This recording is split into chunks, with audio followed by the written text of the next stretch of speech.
You may be seated. At this time, I'd like to invite the children to come forward for the children's message.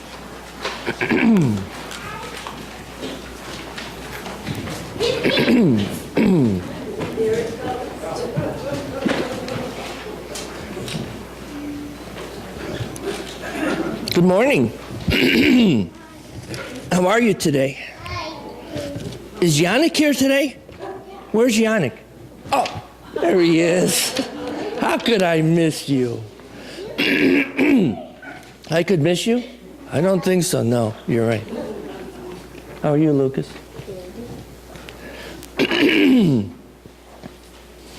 Now, who do you say I love you to? Mom and Dad? You were going to say something? You were going to say Mom and Dad? Abby? Your grandparents? Okay, who else? My dad. Your dad? Okay. Your sisters? Sometimes, right? My brother. And your brother? You say I love you to your brother? Good. In your nightmares? My nightmares, God, and my dragon. Yeah, dragons are in nightmares a lot. Fiona? To other people in the family, aunts and uncles, maybe cousins, something like that. To your pets? Yes. You say I love you to Gilbert, right? Gilbert is their dog, by the way, for those of you who don't know. He's their dog. You say I love you to God? Okay, very good. That's another point for Abby. Who else, Noah? Now let me tell you something. You do something in school on Valentine's Day, and a lot of the cards that you give out have hearts on it. So who are you giving those to?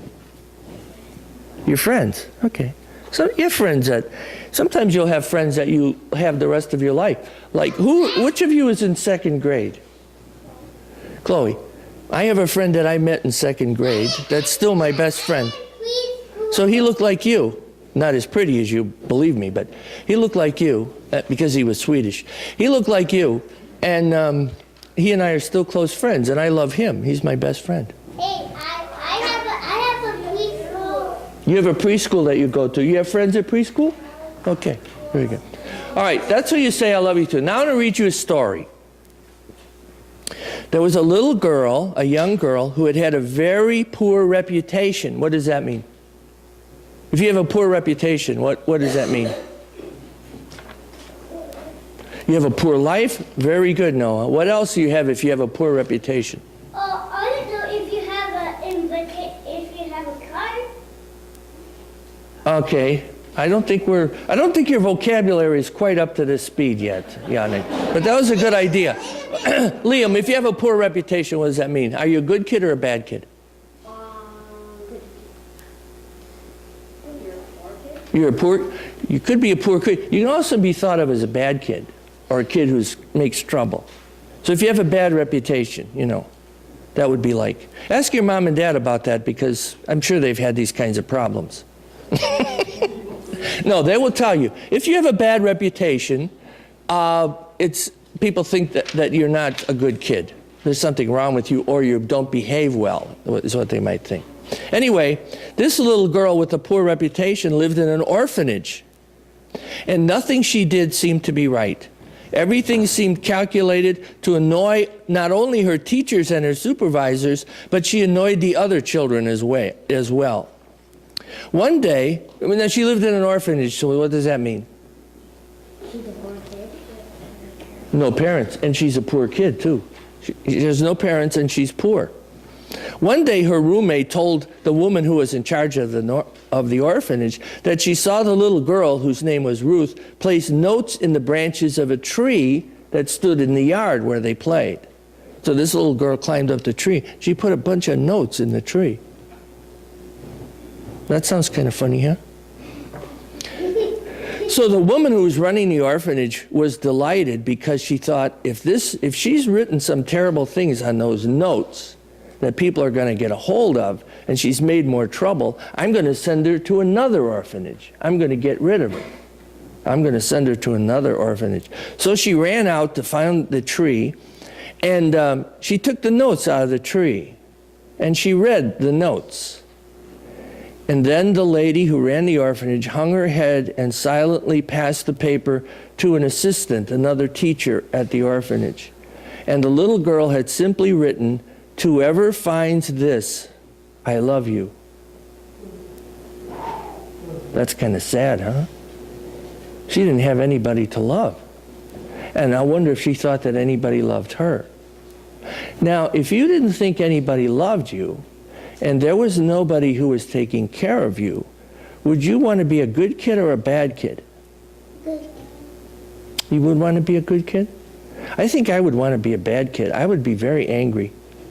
Because every time I saw another family walk by the orphanage, the mom and dad and the kids and everybody having a good time, or kids walking by with their grandparents and their grandparents were stopping to buy them ice cream cones or things like that that we see every day, if I didn't have that, I would be angry, wouldn't you? I would say, hey, how come everybody else has all these good things and people to love them, and I don't have them? You know, one of the things that we're supposed to do as a church is find people who feel like nobody loves them, and then we're supposed to love them. So people who are poor, or people who don't have very many friends, or people who are alone in the world, or people who are in trouble, Jesus said those are the people the church is really for. We're for each other when we're together in this room. 4 years old.